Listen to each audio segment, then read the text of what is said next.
Case study के इस video में आप सबका बहुत बहुत स्वागत है। मैं हूं बीके सिंह सर और आप देख रहे हैं मैथ्स पढ़ो चैनल। आज बच्चों केस स्टडी का मैं तीसरा क्वेश्चन डिस्कस करने जा रहा हूं और यह क्वेश्चन जो है वो सरफेस एरिया वॉल्यूम से। आइए स्टार्ट करते हैं सरफेस एरिया वॉल्यूम का केस स्टडी क्वेश्चन। स्क्रीन पे यहाँ आपको क्वेश्चन दिख रहा होगा। सबसे पहले बता दूं कि इस क्वेश्चन का क्रेडिट दिल्ली टीचर्स फोरम जो है उसको जाता है और मिस्टर मैथ्यू को, क्योंकि उन्हीं के ग्रुप से मुझे यह प्रश्न मिला था। पहला जो क्वेश्चन है कि geodesic dome is a structure built in an almost spherical shape. तो यहाँ पर स्फेयर का बात हम कर रहे हैं और स्फेयर का जैसे ही हम बात करेंगे तो स्फेयर के फॉर्मूलेज को हमें दिमाग में रखना पड़ेगा। तो स्फेयर में कितने फॉर्मूले हैं पहले उनको देख लें। स्फेयर का जब आप सरफेस एरिया लिखते हो तो 4 पाई r² लिखोगे। स्फेयर का जब वॉल्यूम लिखते हो तो आप क्या लिखते हो, 4/3 πr³ लिखते हो। तो पहले आगे का पार्ट पढ़ने के पहले एक बार इसके सारे फॉर्मूलेज का हम रिवीजन कर लेते हैं। तो सरफेस एरिया क्या था मेरे बच्चों, 4 πr²। और अगर हम वॉल्यूम की बात करें तो क्या है, 4/3 πr³। तो दो ही फॉर्मूले हमें स्फेयर के केस में हमें यूजुअली पढ़ना है। बाकी स्फेरिकल शेल की बात हम बाद में करेंगे, यहाँ पर नहीं है। तो कह रहे कि स्फेरिकल शेप है, चलिए यहाँ तक तो आ गया। ठीक है, set on large circles because of its curved walls and ceiling these domes use approximately a third less surface area to enclose the same volume as traditional box home. Already I told you in previous case study question कि जो पहला part होता है वो तो केवल normally sentence होते हैं, केस होते हैं।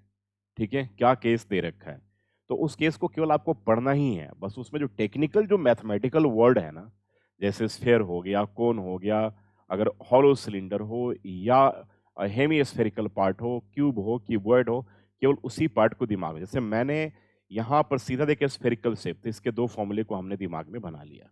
अब आगे केस है तो केस को पढ़ रहे हैं, फिगर हमने देख लिया बड़े आराम से। स्फेरिकल शेप है, ऊपर से हेमी स्फेरिकल डोम टाइप से दिख रहा आपको। अब आते हैं इसके बाद की बात करते हैं। अब कह रहे कि hollow model of similar type of structure is constructed with a hemisphere mounted on the cylinder. अब चलिए जी, देखिए जरा ध्यान से, हेमी स्फेयर है and mounted on the cylinder, यानी कि हेमी स्फेयर जो है वो सिलेंडर के ऊपर माउंटेड है। तो कोई नर्वस होने की जरूरत नहीं है, ये सिलेंडर हो गया और ये इसके ऊपर क्या है, हेमी स्फेरिकल माउंटेड है। ऐसा बहुत सारा इमेजेस आपने अपने एनसीईआरटी बुक में देख रहे होंगे, देख रखे होंगे, और डिफरेंट बुक्स में भी आपने देखे होंगे जब आपने प्रैक्टिस किया होगा। तो चलिए यहाँ पर अब एक हेमी स्फेयर का बात आ गया।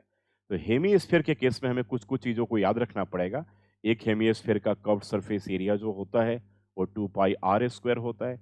हेमी स्फेयर के टोटल सरफेस एरिया जो होता है 3 πr² होता है। और हेमी स्फेयर का जो वॉल्यूम जो होगा वो 2/3 πr³ होता है। ये लिखने की जरूरत नहीं है, आपको इनकी जरूरत पड़ेगी, आपको मैं ये बात कह रहा हूँ। ठीक है, तो ये फॉर्मूले दिमाग में रखना पड़ेगा, नहीं तो केस स्टडी के प्रश्न आप नहीं कर पाएंगे। याद रखिएगा इस चीज को आप। चलिए दोनों चीज लिख लिया। अब देखिए कितना आसान चीज है। और हेमी स्फीयर के केस में एक पार्ट हमेशा आप मेरे प्यारे बच्चों याद रखना कि हेमी स्फीयर के केस में हेमी स्फीयर हो गया, ए डायमीटर है। ठीक है, तो जो इसका रेडियस होगा वही उसकी हाइट होगी, यानी कि रेडियस हाइट के बराबर। अब इतनी सारी चीजों को हम जान गए। अब हम आगे क्वेश्चन पढ़ना स्टार्ट करेंगे। अब आपको ये लिखने नहीं है, इन चीजों का आपके पास पहले से नॉलेज होना चाहिए, तभी आप केस स्टडी के प्रश्न को कर पाएंगे, नहीं तो नहीं कर पाएंगे। अब यहां पर आते हैं। ठीक है, अब यहां पे कह रहे हैं कि hollow model of similar type of structure is constructed with hemisphere mounted on the cylinder, यानी कि सिलेंडर के ऊपर हेमी स्फीयर माउंटेड है। तो कह रहे कि if height of the cylinder part is 6 centimetre. अब देखिए सिलेंड्रिकल पार्ट की हाइट जो है वो 6 सेंटीमीटर है। ठीक, and total height of the model is 13 centimetre. Model की टोटल हाइट जो है वो 13 सेंटीमीटर है।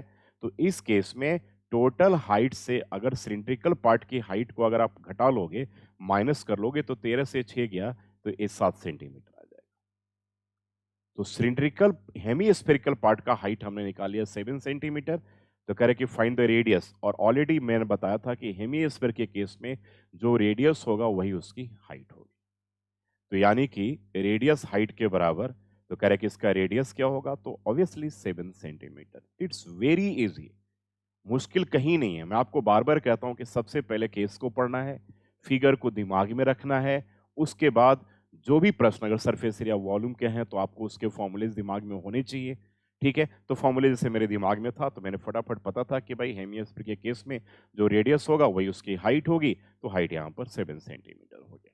ठीक है, अब अगले अगले प्रश्न पर आते हैं। अब करें कि square band of side 17 centimetre है।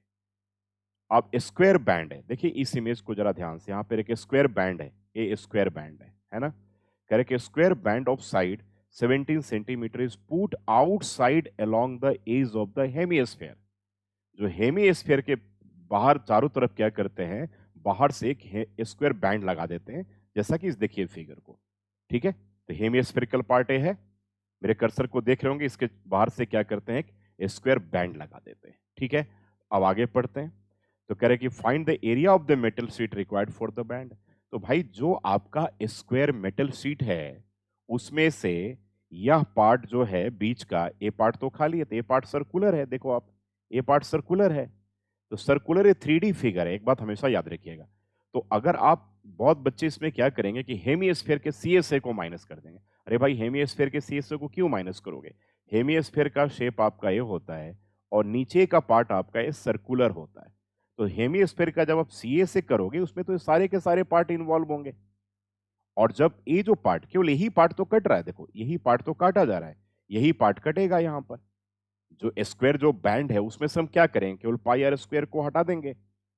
यानी कि स्क्वायर के एरिया से क्या करेंगे, पाई आर स्क्वायर के एरिया को अगर हम माइनस कर देंगे तो निकल जाएगा कि हमारा रिक्वायर्ड एरिया क्या होगा, find the area of the metal sheet.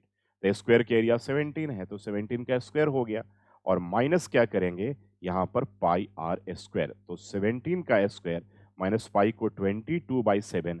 और याद रखिएगा रेडियस उस केस में जो है आपका, ठीक है, पाई आर स्क्वायर में रेडियस क्या है, 7 है, तो 7 का स्क्वायर, ठीक है, 49 हो जाएगा। तो 49, 7 7 जा 49 हो गया। अब 17 के स्क्वायर से क्या करेंगे, 7 2 जा 14 4, और 7 2 जा 14 154 सेंटीमीटर स्क्वायर को हम माइनस कर लेंगे। अब 17 का स्क्वायर हमें निकालना है, तो 17 को 17 से मल्टीप्लाई कर दीजिए, 2 डिजिट के ट्रिक बाजिए, 7 7 जा 49 9, और ये 4 बचा, 7 और 7 14, और 4 हो गया 18 8, और एक 1 1 जा 1 एंड 2 यानी कि 289। तो मेरे प्यारे बच्चों क्या करोगे, 289 से 154 को माइनस कर लोगे, 9 से 4 गया तो 5, 8 से 5 गया तो 3, 2 से 1 गया तो 1, 135 सेंटीमीटर स्क्वायर जो है वो रिक्वायर्ड एरिया आनी चाहिए, यानी कि इसका ऑप्शन थर्ड जो होगा वो आपका करेक्ट ऑप्शन होगा। ठीक है, now we are coming to the next part. Correct, test tube जो है, देखो जरा यहाँ पे टेस्ट ट्यूब दिख रहा होगा, टेस्ट ट्यूब आपने अपने लैब में यूज भी किया होगा। तो टेस्ट ट्यूब का जो ऊपर का पार्ट होता है ना वो सिलिंड्रिकल होता है, और नीचे का पार्ट जो है वो क्या होगा, हेमिस्फेरिकल पार्ट होगा। यहाँ पर हेमिस्फेयर यानी कि एक्चुअल शेप अगर हम कहें तो यहाँ पे मैं बड़ा शेप बना करके आपको दिखा दे रहा हूँ। ए टेस्ट ट्यूब है तो इस तरीके से ये ऐसे आ गया, तो ये हेमिस्फेरिकल पार्ट है, और ये आपका ऊपर में सिलिंड्रिकल पार्ट है। ठीक है, अब यहाँ पर देखो क्या कर रहा है, ठीक है, शेप में अब आते हैं। तो अब यहाँ पे दो चीजें आ गई, एक तो हेमिस्फीयर सिलेंडर, तो सिलेंडर का कर्व्ड सरफेस एरिया 2πRh होता है, सिलेंडर का total surface area 2πRh plus 2πr square होता है। अब उसके बाद हमारे पास हेमिस्फीयर का CSA 2πr स्क्वायर होगा, उसका वॉल्यूम 2/3πr या पाई क्यूब होगा, और सिलेंडर का वॉल्यूम πr स्क्वायर एच होता है। तो फॉर्मूले का नॉलेज तो आपको बिल्कुल होना चाहिए, नहीं तो सरफेस एरिया वॉल्यूम का आप केस स्टडी के प्रश्न को नहीं कर पाएंगे। अब यहाँ पर आते हैं, अगले पार्ट को पढ़ते हैं। ठीक है, अब बेस है, hemispherical base of diameter 2 centimetre दे रखा है, यानी कि डायमीटर इसका 2 सेंटीमीटर है। ठीक है, तो ऑब्वियसली इसका जो रेडियस होगा वो 1 सेंटीमीटर होगा, ए 1 हो गया, और ये भी पार्ट आपके पास 1 ही होगा, ध्यान रखिएगा। ये आपके पास है A1, क्योंकि डायमीटर 2 है तो रेडियस 1 होगा, 2/2 करोगे तो 1 उसकी हाइट हो गई। रेडियस और हाइट दोनों हेमिस्फीयर के केस में इक्वल होते हैं, ऑलरेडी आई टोल्ड यू। अब अगले पार्ट पे आते हैं। ठीक है, it is filled with the chemical solution up to the height of 7 centimetre. कह रहे कि 7 सेंटीमीटर के हाइट तक इसमें केमिकल सॉल्यूशन भरा हुआ है। ये पूरा केमिकल सॉल्यूशन, ये पूरा 7 सेंटीमीटर का हाइट है, इंटायर हाइट इज 7 सेंटीमीटर। देख लीजिए पूरा टॉप तक, ब्रीम तक नहीं भरा हुआ है, इस हाइट तक भरा हुआ है। अब यह रेडियस जो है वही उसकी हाइट है हेमिस्फीयर केस में, यानी कि सिलिंड्रिकल पार्ट जो है जहां तक सॉल्यूशन भरा हुआ है वहां जो हाइट होगा 7 से 1 माइनस करेंगे तो 6 सेंटीमीटर। तो दोनों का डायमेंशन हमने बड़े प्यार से निकाल लिया। अब कह रहा है कि यहाँ पर कि find the volume of the chemical solution in the test tube. तो केमिकल सॉल्यूशन में जो वॉल्यूम होगा वो सिलिंड्रिकल पार्ट का वॉल्यूम अन प्लस क्या होगा 2/3 ये पाई आर क्यूब के बराबर होगा। अब यहाँ पे पाई आर स्क्वायर एच है, तो पाई हो गया और रेडियस इस केस में क्या होगा, 1 ही होगा, याद रखिएगा। क्योंकि जो हेमिस्फेयर का जो टॉप है और सिलेंडर का बॉटम दोनों बराबर है, तो ए 1 का स्क्वायर हो गया और इसकी हाइट कितनी हो गई, 6। तो पाई आर स्क्वायर एच और यहाँ पे 2/3 और पाई और क्या हो गया, 1 का क्यूब। यानी कि ये आपके पास 6 पाई और प्लस क्या बच गया, 2/3 पाई बच गया। 1 का क्यूब 1 ही होता है, 1 का स्क्वायर भी 1 ही होता है। अब यहाँ पर हम 3 एलसीएम ले लेंगे तो 6 3 18 पाई हो गया और यहाँ पे 2 पाई हो गया, यानी कि 20/3 पाई सेंटीमीटर क्यूब जो है उसके अंदर केमिकल सॉल्यूशन है। बहुत बढ़िया क्वेश्चन है, जिस टीचर ने भी बनाया है बहुत अच्छे तरीके से इसको तैयार किया है। तो 20 बाई यहाँ पर 20/3 पाई सेंटीमीटर क्यूब जो होगा, this is the required answer. ठीक है। अब now we are coming to the D point, यानी कि लास्ट पॉइंट है इसका। ऐसे 5 ऑप्शन आएंगे, 5 में 4 ही ऑप्शन आपको टिक करना होता है, एक ऑप्शन को करने की जरूरत नहीं है। और आपके पेपर में 17, 18, 19, 20 यानी कि 4 प्रश्न होंगे जो केस स्टडी के ऊपर होंगे और 4-4 नंबर के होंगे, यानी कि हर करेक्ट आंसर के ऊपर आपको 1 नंबर दिए जाएंगे। कोई अगर आपका इनकरेक्ट एक हो जाता है तो वहाँ पे आपके 1 मार्क काटे जाएंगे। अब कह रहे कि two hemisphere of same radius are joint end to end along their bases, base के along हम ज्वाइन करते हैं। ये मान लो कि एक हेमिस्फीयर हो गया, एक यहाँ पार्ट हो गया और एक ऐसे कह रहा है कि ज्वाइन करने के लिए। ठीक है, तो करो find the total surface area. तो बहुत सिंपल है, यहाँ पे 2 पाई आर स्क्वायर हो गया और 2 पाई आर स्क्वायर हो गया। दैट मीन्स कि रिजल्ट जो होगा वो 4 पाई आर स्क्वायर। देखिए एक नंबर आना बहुत आसान है इस केस में, 4 पाई आर स्क्वायर, यानी कि 4 पाई आर स्क्वायर जो होगा वो आपका क्या होगा, करेक्ट ऑप्शन होगा 4 पाई आर स्क्वायर। अच्छा, लेकिन एक बात याद रखिएगा, इसमें बहुत बच्चे क्या सोचते हैं कि 3 pi r square plus 3 pi r square 6 pi r square को हम लिख देंगे। तो नहीं जी, आप जब हेमिस्फीयर लिखते हो तो इसका सीएसए जो पार्ट है वो यही पार्ट सीएसए कहा जाता है। और जब टीएसए लेते हो ना तब उसमें सर्कुलर पार्ट को हम ऐड करते हैं। तो जब दोनों को हम ज्वाइन कर देंगे, यहाँ पार्ट तो दोनों के साथ कंबाइंड हो गया ना, दैट मीन्स कि यहाँ पर हमें क्या करना पड़ेगा, सीएसए। और जहाँ भी आपने देखा होगा सरमाउंटेड फिगर्स हैं, हेमिस्फीयर के ऊपर कोन है या हेमिस्फीयर के ऊपर सिलेंडर है या सिलेंडर के दोनों तरफ हेमिस्फीयर है या सिलेंडर के दोनों तरफ कोनिकल पार्ट है, तो इस केस में जब हम सरफेस एरिया यानी कि टोटल सरफेस एरिया निकालते हैं तो हमेशा हम क्या करते हैं, कर्व्ड सरफेस एरिया को ऐड करते हैं। तो यह रहा आज आपका 4 सवाल। ठीक है, सरफेस एरिया वॉल्यूम का केस स्टडी का प्रश्न था। तो मेरे कहने का मतलब यह है कि अब आपको फॉर्मूलेस को अच्छे तरीके से दिमाग में रखने पड़ेंगे अगर केस स्टडी के प्रश्न को अगर आपको अपने पेपर में सही करना है। यह केस स्टडी का जो मेरे सेक्शन का तीसरा प्रश्न था, इसके पहले मैं 2 प्रश्न करवा चुका हूँ। आप हमारे मैथ्स पढ़ो के प्लेलिस्ट में जाइए, प्लेलिस्ट में जाने के बाद केस स्टडी जहाँ पर वीडियोस के साथ फॉर 2021-21 लिखा हुआ है वो न्यू है, सारे न्यू भी वर्ड लिख दिया गया, सारे नए के नए वीडियोस हैं। आप आराम से जाइए और देखिए। और यह तीसरा प्रश्न था, बहुत जल्दी चौथे प्रश्न को लेकर के आप सबके पास आने वाला हूँ। Thank you so much and God bless you.